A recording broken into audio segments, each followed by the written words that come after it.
A ver, cerremos los ojos un momento. Imaginen la escena. Es de noche en Jerusalén. El aire se siente pesado, cargado de una tensión que casi se puede tocar. En el patio del sumo sacerdote, una fogata ilumina y deforma los rostros de la gente.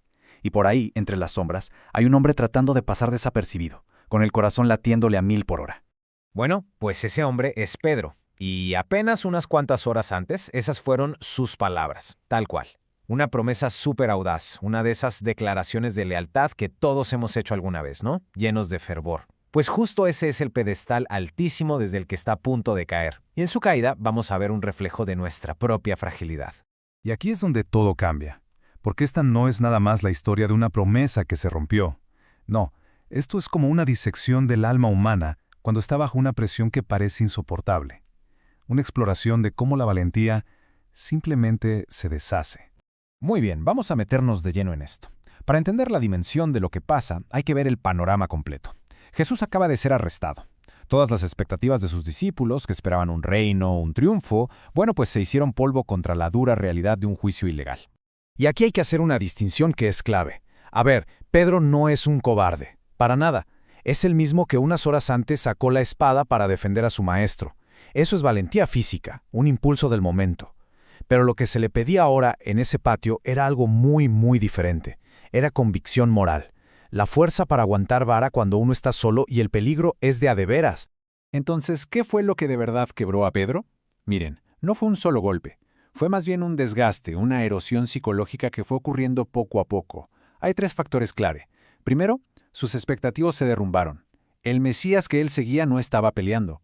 Segundo, el ambiente era, totalmente hostil, lo que activa el instinto de supervivencia. Y tercero, y esto es importantísimo, estaba completamente solo. Ya no era el líder de un grupo, era un individuo perdido en una multitud enemiga. Ahora veamos cómo se da esta caída, paso a paso, porque no fue un solo acto y ya. Fue un descenso gradual, una serie de decisiones tomadas bajo presión que lo fueron hundiendo cada vez más en la oscuridad. La primera negación es puro pánico, ¿saben? Una reacción visceral para protegerse. La segunda ya no es un reflejo. Es una decisión consciente para mantener la mentira que ya empezó. Pero la tercera es el colapso total. Ya no solo miente, ahora maldice y jura. Usa un lenguaje agresivo para destruir cualquier lazo con Jesús. Es un intento desesperado por salvar el pellejo. Y justo ahí, en su punto más bajo, en medio de las maldiciones y la negación, pasa algo. Ocurre el clímax de esta historia. El momento que congela el tiempo y que va a desatar una transformación total. Es un sonido de lo más común, ¿no? Algo de todos los días. Pero para Pedro, en esa madrugada, fue como si un trueno le partiera el alma en dos. Ese sonido rompe el hechizo del miedo y de golpe le trae a la mente la profecía de Jesús. En medio de todo el caos del juicio, Jesús se da la vuelta y lo mira. Y no es una mirada cualquiera, ¿eh? Es una mirada directa, que lo ve todo, que sabe de cada negación, de cada miedo. En ese preciso instante, Pedro se da cuenta. Su traición no pasó desapercibida. Y claro, la pregunta que nos hacemos todos es, ¿qué había en esa mirada? ¿Era un te lo dije? ¿Un regaño? ¿Era la condena por su traición? No, para nada. Si hubiera sido una mirada de juicio, Pedro se habría perdido para siempre. Fue una mirada que le hizo recordar sus propias palabras. Y más importante aún, fue una mirada de amor y de misericordia que atravesó todo ese ruido y le llegó directo al corazón. Aquí hay un simbolismo fuertísimo. La fuente de este análisis señala que Pedro se estaba calentando junto al fuego porque hacía frío, pero este detalle es mucho más profundo que el clima. Ese fuego representa la seguridad del mundo, esa comodidad que buscamos en lugares que nos comprometen, justo cuando nos alejamos de quienes somos en realidad. Ahora, vamos a analizar la raíz del error de Pedro y lo que significa realmente su arrepentimiento, porque es aquí donde está la lección más profunda de toda esta historia. A ver, el punto crucial es este. Pedro no falló porque no amara a Jesús. Claro que lo amaba. Falló porque confió demasiado en sí mismo. Su gran tragedia fue su exceso de autoconfianza.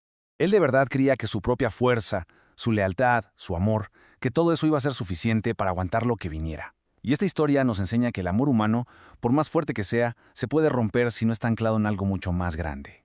Cuando se dice que Pedro lloró amargamente, no se habla solo de estar triste.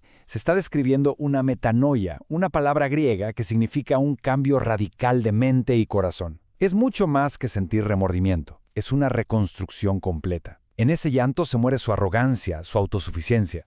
Y de esa muerte nace el verdadero apóstol, uno forjado en la humildad de su propio fracaso. Así que, viéndolo de esta forma, su error no fue solo una tragedia, sino un paso necesario. Pedro no podía ser el líder que estaba destinado a ser mientras siguiera confiando en su propia fuerza.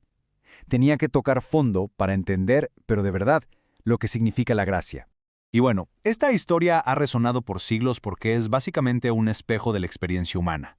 Las mismas luchas que enfrentó Pedro se nos presentan a nosotros, quizá de formas distintas, pero en el fondo es lo mismo. Seamos honestos. Todos, en algún momento, hemos construido nuestros propios fuegos falsos para sentirnos calientitos y seguros. Buscamos esa seguridad en que nos aprueben, en el éxito, en la comodidad, y a veces eso nos cuesta alejarnos de nuestras convicciones más profundas. Entonces, ¿con qué nos quedamos? Primero, que la verdadera fuerza nace cuando uno reconoce que es frágil. Segundo, que hay una diferencia enorme entre el remordimiento, que te hunde en la desesperación, y el arrepentimiento, que busca reconstruir. Y lo más importante, una caída no es el fin del mundo. El camino para volver a empezar siempre está abierto. Y esto nos deja con una última pregunta para reflexionar.